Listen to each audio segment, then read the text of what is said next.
Hello, Sana. How are you? I'm fine, thank you. How are you? Yeah, not bad, not bad. How are you, Ayadan? And I'm okay. Are we all ready? Is everybody Yeah, ready and happy? yes, Okay. Yeah, I would say so. Okay. The Hamas-led attack of October 7th, 2023, sparked a war that rages to this day. It has forced millions from their homes, injured hundreds of thousands, and killed tens of thousands. It has created millions of stories of loss, struggle, and survival against the odds. This is one of those stories. Sanaa Kamal is a freelance journalist from Gaza City. I have been working as a journalist for 19 years.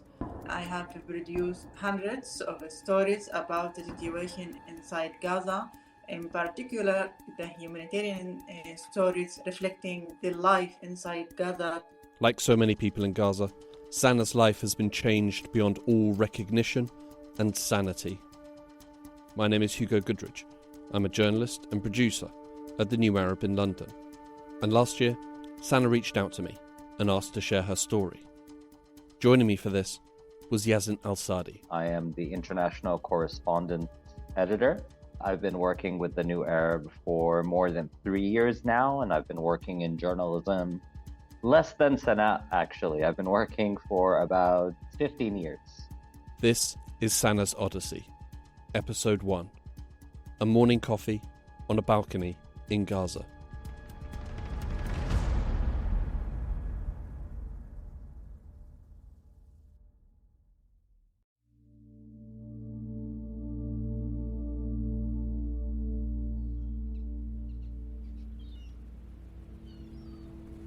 I lived in one of the most beautiful areas in the Gaza Strip, in the whole Gaza Strip. It was called Tal al-Hawa neighborhood. Tal al-Hawa roughly translates to Mount of the Wind or Mount of the Air, along those lines. Tal al-Hawa neighborhood is closest to the sea beach. In addition, I live in an apartment. It was in the 8th floor. So every day when I would like to take my coffee or Nescafe, I had to stand on my balcony just to drink my coffee and to see the boats in the sea and how the fishermen catch their fish every day. Every day, this skin, I saw it every day. In her apartment on the 8th floor, Sanaa lived with her mother, brother, and sister. Tal al-Hawa would probably be best described as a middle-class and relatively affluent neighborhood. Tal al-Hawa neighborhood was distinguished that it had a lot of high buildings, towers, a lot of houses, beautiful houses, villas.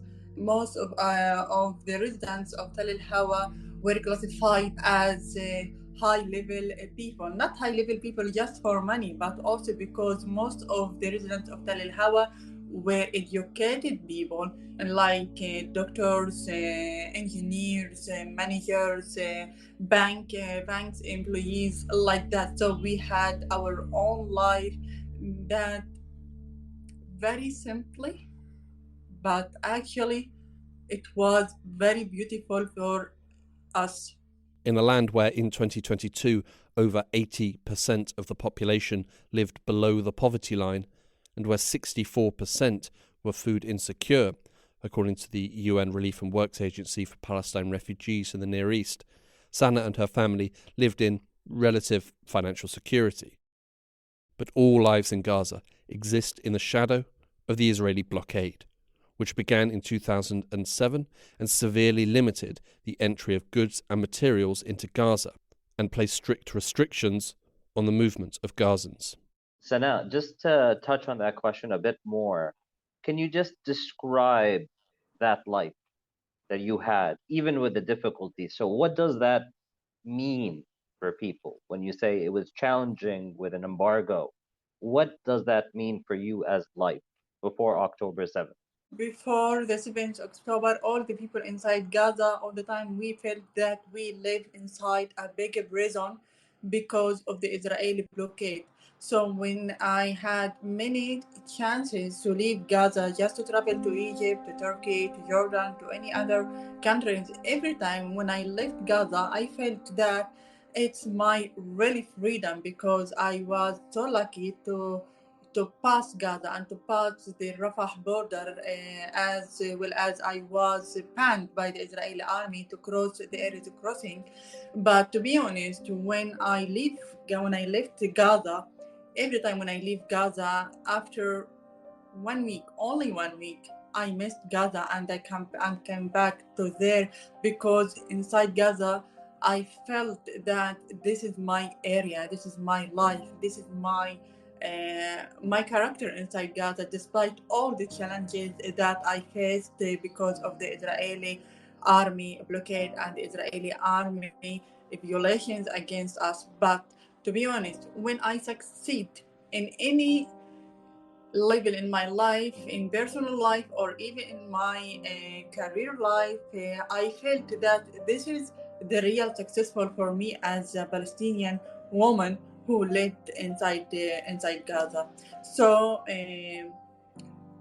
my details in Gaza, my life in Gaza, and even my failure also, because as you know, to face and to challenge difficulties, you will fail every time, or many times, just to arrive your successful point. So it wasn't easy, but to be honest, there I felt that my life stopped inside Gaza when I left it.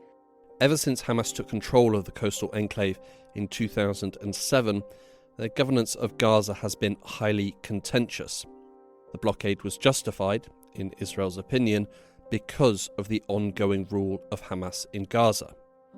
On my personal experience under the Hamas government, I wasn't against Hamas government totally, because I considered it as well as all the Arab governments in our Middle East area, because we know that the governments are not advantaged by their people all the time. Effectively, as a governing body, Hamas were no worse than other Arab governments in the region. For women, Hamas wasn't against the woman, and it hadn't imposed anything against women. And as a woman, I had my own freedom in moving, in living, in my work, in addition. But as a journalist, for sure, I had many problems with Hamas, because it had only deal with the journalist insecurity levels and phases, so that we had some problems with them. But to be honest, I had never against as their normal life, or their dealing with our normal life. But it wasn't always Hamas. Prior to the blockade, the Palestinian Authority ruled Gaza, a period that Sanaa also experienced. The truth, actually, like when we were under the Palestinian Authority, the situation wasn't much better than Hamas, because the Palestinian Authority also had a lot of corruption inside Gaza. In addition, I remember that we had many armed groups that belonging to Fatah and to the Palestinian Authority, that all the time fighting fought their opposite people, or the people from Hamas. To be honest, and at that time I felt that, okay, why Fatah killed Hamas? Why Fatah or the Palestinian Authority arrested Hamas? They are people. They are resistant people. So we should respect them, because they the only party that was have the power to resist Israel, and to defend our people inside Gaza against the Israeli endless violations against us in Gaza, not only in Gaza, but also in the West Bank. So all the time we have two ideologies, Hamas and Fatah, but both of them, unfortunately, both of them if I can say that, didn't give our people and the Palestinian people inside Gaza what they deserve. They didn't give the life for our people inside Gaza. But in Sanaa's experience, Hamas were far from the caring and benevolent leaders that the coastal enclave and its people needed. Their rule was also a period of instability, with a near constant threat that war could break out. And it did, on multiple occasions, with devastating impacts on the civilian population. It took many decisions to involve in wars with Israel without taking or without thinking about the people. Because when a government or when a Palestinian movement that controlling and ruling more than 2 million people, it should think about the population, not only think about itself or I think about the other Palestinian parties. I know maybe they were forced or Hamas was forced to involve in this war with Israel because of the Israeli blockade that imposed on us for more than 17 years. But it shouldn't be like this because of the 7th October, we lost all our life, not only our lives as people, but also it has very negative impacts on our Palestinian issue because the 7th of October has turned our life, has turned our issue, has turned even our future. Now, neither me nor any other Palestinian inside Gaza can imagine what will happen in next day, next week, next month, next years. We don't know anything. We don't know also if our Palestinian issue will revive once again and if the Palestinian population will rebuild their houses and even themselves, not only their houses. We need to rebuild ourselves and the Palestinian people before rebuild our Palestinian issue. Between the sporadic conflicts that would upturn lives, leave tens or hundreds dead, and often thousands wounded, and the unrelenting blockade that impacted the lives of Gazans every single day, life in Gaza was a challenge. But my life has totally changed and totally turned upside down after the 7th October because I even lost all my life and my life details that all the time. I was trying and challenging all the difficulties inside Gaza to live at least in suitable living in addition security life despite the 6 Israeli wars that imposed and that carried out against us inside Gaza.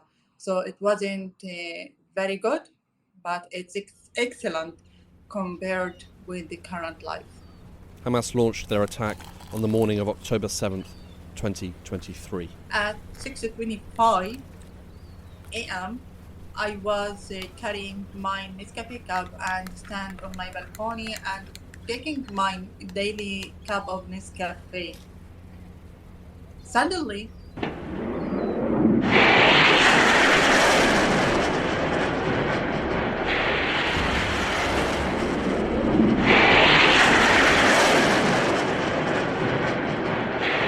I saw that dozens or hundreds of rockets in the sky, suddenly without any prior notice. I remember that. I saw and I looked at them. I told myself, what's happening? What's happening? What's up? Then my family walked up and came to my balcony because it was looking at the northern part of Gaza.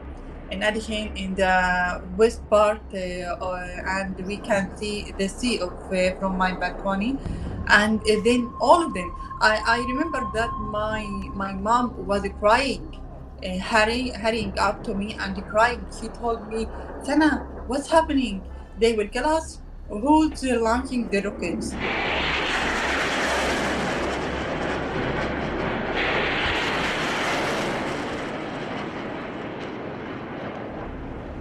For half an hour, we saw these rockets. They were thousands of rockets, not one, not two, not 10, not hundreds. No, they were thousands. And we didn't know where they were.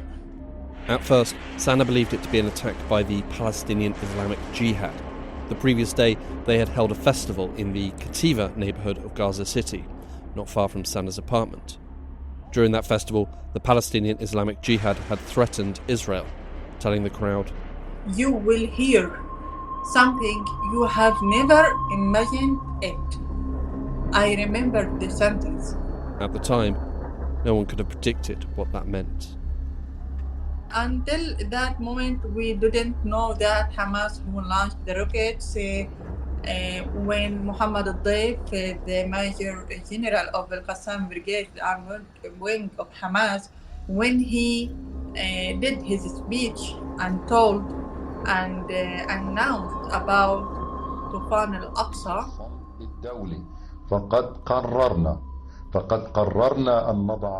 we have decided to put an end to all of the occupation's crimes. The time is over for them to act without accountability. Thus, we announced the Al-Aqsa flood operation. فإننا نعلن بدء عملية طوفان الأقصى كما أننا نعلن بعون الله. And in the first strike within 20 minutes, more than 5,000 rockets were launched. Starting from today, the security coordination ends. To prove that your homeland and your belonging to Al-Aqsa and Quds and Palestine are greater than all the delusions of the occupation. Today, yes, today the people reclaim their revolution, correct their path, and return to the project of liberation and the establishment of a state. I felt that we will witness one of the most dangerous wars against Gaza. This was not the first war that Sanaa had experienced, and she knew that it was time to prepare.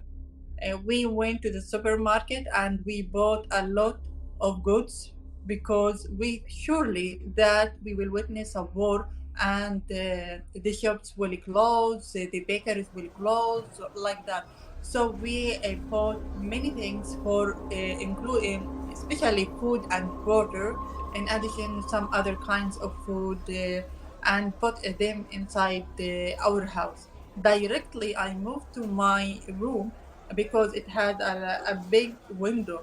It's from the over the wall. So I turned my room to an office to work inside it. What was the feeling if you're in that supermarket? Was it everybody panicking, or was there more of a sense of, sadly, Gaza has experienced war before, and it was the sort of get into that mindset of, right, we know what we've got to do, we've got a vague idea of what to expect, we need to prepare, let's go for it. What's the sense you were getting from those people around you? Yeah, actually the people, all of us, not the people, also we were in panic attack because of the rockets. We hadn't, at that time, I remember that Israel hadn't also attacked Gaza. Israel attacked Gaza a day after of the Hamas attack, not during the same day. The next day, on October 8th, Israel started to attack Gaza, to large scale attack Gaza. But during 7 October, all the people inside Gaza, all the people live under the panic attack, in addition under the worry and anxiety because they didn't know what will Israel do, what Israel would like to do against Gaza. We all know that Israel will launch a large-scale war, but we had never imagined that Israel will destroy the whole Gaza. Sanaa and her family prepared for the war with food and supplies, and Sanaa had converted a room into a home office to allow her to continue working. They were giving themselves the best chance to stay fed and watered, and for Sanaa to continue working. It was good thinking, and for a couple of days, it worked. But on October 10th, the whole Tal el-Hawa neighborhood around me were evacuated by the Israeli army. But I remember also that my mom, once she heard the thousands of rockets, she prepared a bag of our documents, like identities, passports, and our jewelries. Only these stuff that she got with her once when we left our house. All of us, we thought that we will move just for a few hours, few minutes, and once the Israeli army attack their targets or the places that they wanted them, we will come back. When did you realize that wasn't going to happen? To be honest, I didn't realize anything. The only thing that I realized is that I'm a journalist, and during the wars and conflict, I completely separate between my mind and my emotions separately. I, in addition, I only think in my mind as a journalist, not as a human, not as a woman who should protect herself from the Israeli attacks. In addition, I hadn't felt tears at that time. The only thing that I did just open my camera and documenting what was happening around me, and did many interviews with people in the road while they were escaping, like that. Only this.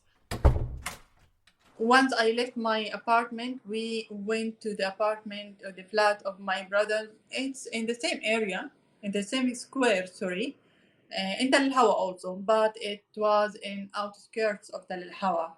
And we went there and stayed there just for 10 minutes, only 10 minutes, until the International Red Cross came to us and told me that Sana, you should leave the whole area, the whole square. I asked them why.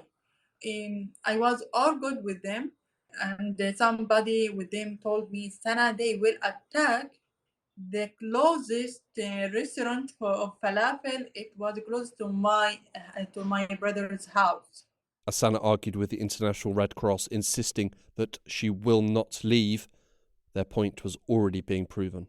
Suddenly, I saw a very big missile.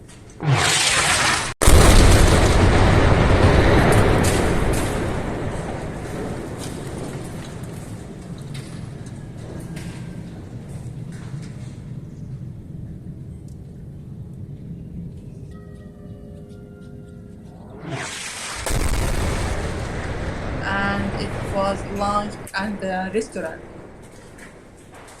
It was only 10 meters between my brother's house and the restaurant. And then the Israeli army attacked it by 3 missiles, 3 huge missiles.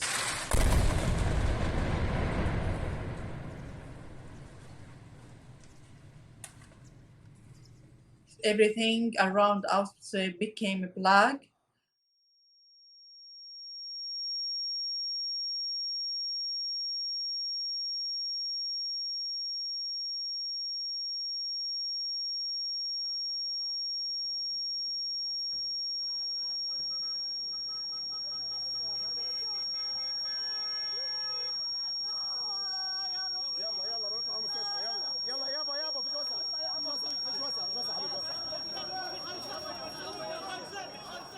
I saw a white cloud around us without breathe all the time. Then I decided and I asked my brother to take my mother, our sisters-in-laws, my sister, and the children to escape them and to evacuate them from the house and ask him to go to the central area of Gaza.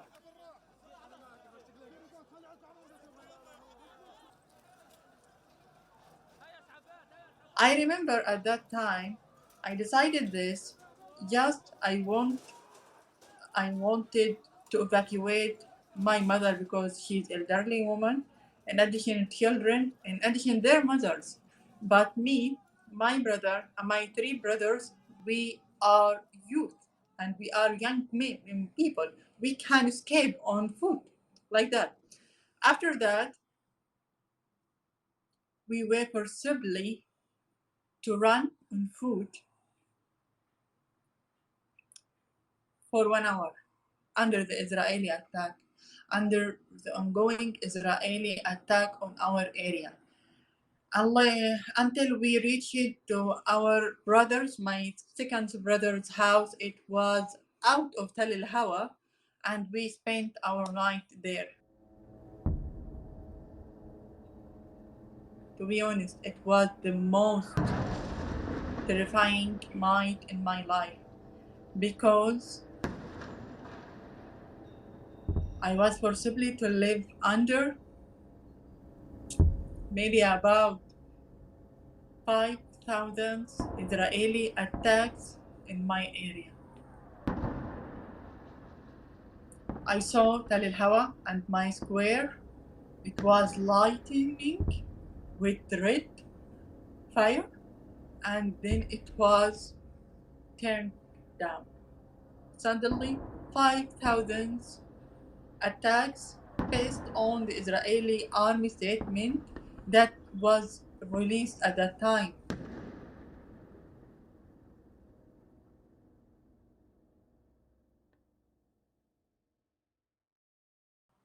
The day after, the next day, where I lived, I told you that I lived one of the most terrifying nights in my life.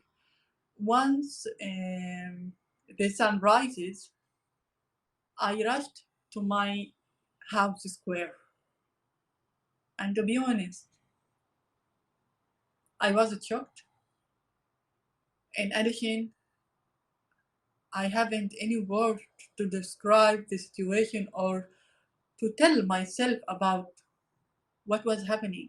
The only thing that I remember that I just saw all my area square turned to rubbles, all of it. There were no streets, no houses, no towers, no people, no shops, nothing. The only thing that I had seen there, the rubbles, the smell of smokes, the smell of fire, the smell of the death. Yes, the smell of the death. When I look at the eyes of the people in the streets, and mainly the people who came to inspect their houses, do you know what I see? I saw their destruction future in their eyes. I saw the destruction of their lives. I saw the tears on the eyes of the men. It's not easy for the Palestinian men to cry. All the Palestinian men that I met them and I talked with them and I tried just to tell them, I'm sorry, we will rebuild our area. All of them cried. Some of them scared, and others have nothing to say. Just keep their silent, look at their distracted houses, their parent houses, and cried. Just only like this. We even didn't have time to inspect our houses or to get some stuff from our houses because the Israeli army only gave us 2 hours just to see our destruction and to send their own message to us that this is what Hamas bring to you. You say, you didn't have long to take stuff from your house. Yeah, actually, I wish to take my hard memories of my work because I have two hearts this card inside my house that had my archives of my work for 19 since I started my work as a journalist until I left my house. Actually, this is the most important thing. The other thing that I wish to take is the photo of my father. I'm sorry you lost that. Because actually it was a pig in, in our salon inside my flat, and anyone enters my house, they should see it, because as my father used to wait our guest on the door of our house, and he used to welcome them all the time. So the second thing that I wish to take it was the photo of my father. Only this thing. Otherwise, if I wish to take, no, I will take actually all my flat, all of it, with walls, with memories, uh, with the glasses, with our furniture, everything, because everything that I had in my flat, it has a memory, and it has an maybe event. In addition, because when you build your life, you have your own memories, and you have own events, and you have own people, and everything related to something, everything, even the colors of my furniture. When we used and when we produced our furniture and bought them, even the color, their colors had something in our minds and in our memories. I would like to take all of them, but to be honest, I would like to keep them there and just to come back there. Can you imagine and can you understand the mixed feelings that would like to take them? And no, you should keep them there. You should go there. It's very complicated emotions and feelings that you must. For me, I must live under them all the time. Inti, when you were leaving the house, what were you able to take with you? شو أخدتي معك لما طلعتي من البيت؟ And nothing. I just took my laptop, only my laptop. Just your laptop? My laptop and actually the brace vest. The press vest. Yeah, What do you feel about the press vest? it was my identity. It was your identity. Is it Yes, not your identity now? Why do you say that? You're still a journalist, aren't you? yes, I'm a journalist, but look, to be a journalist outside Gaza, not to be a journalist inside Gaza. Inside Gaza, when you praise inside Gaza, I remember that when I was in the field during the war, and even during the peace, if we can say that, the peace. But during the war, when the people saw me and saw all the journalists who wore the breast vest, what they did, they came to us and they asked us all the time, will we back to Gaza? Will we back to our houses? In addition, they felt that for some time, not for the whole war, because later the people were afraid just to talk to us, because they were afraid from the Israeli army to attack them. But in the beginning, they came to us just to take some power. They thought that the journalist people, they are heroes for them. So all the time they come to me, and some people ask me to take some photos and selfies, and others just came to me to tell them the news, because for maybe a month the people couldn't or didn't have anything or any outlet of news to tell them what's happening in Gaza and what's the news. In addition, the news related to the negotiations between Hamas and between Israel. So the journalists were the only sources for the people to get the news and about the news about the negotiations. In addition, the people were trying to reach the journalists to take some protection for them, because they knows or they believe that as well as or as long as the journalist walk in the streets and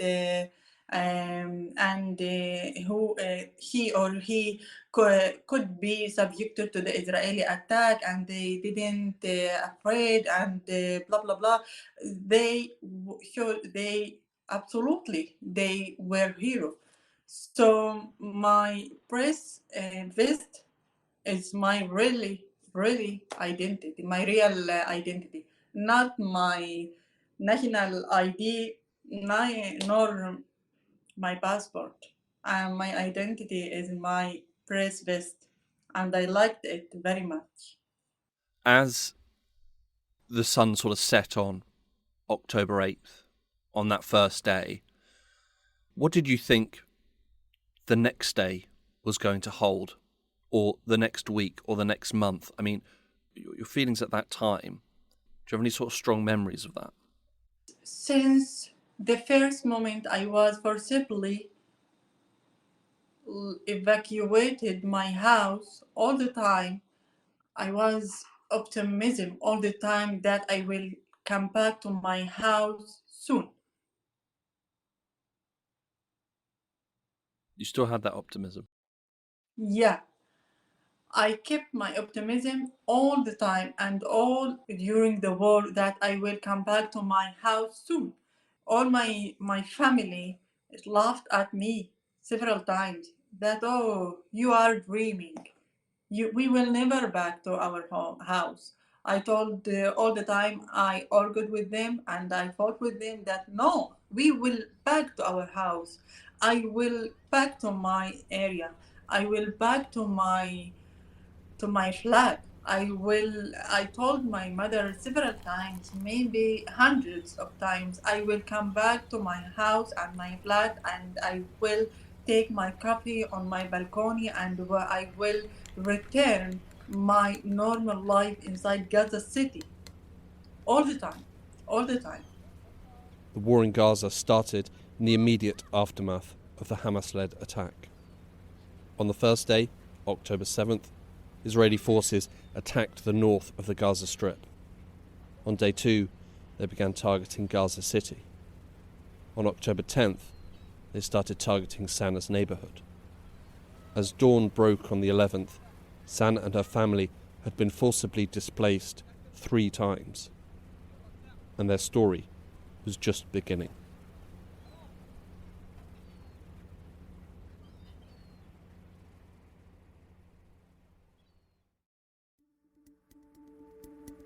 On the next episode of Sanaa's Odyssey, war rages in Gaza, and Sanaa and her family try to survive.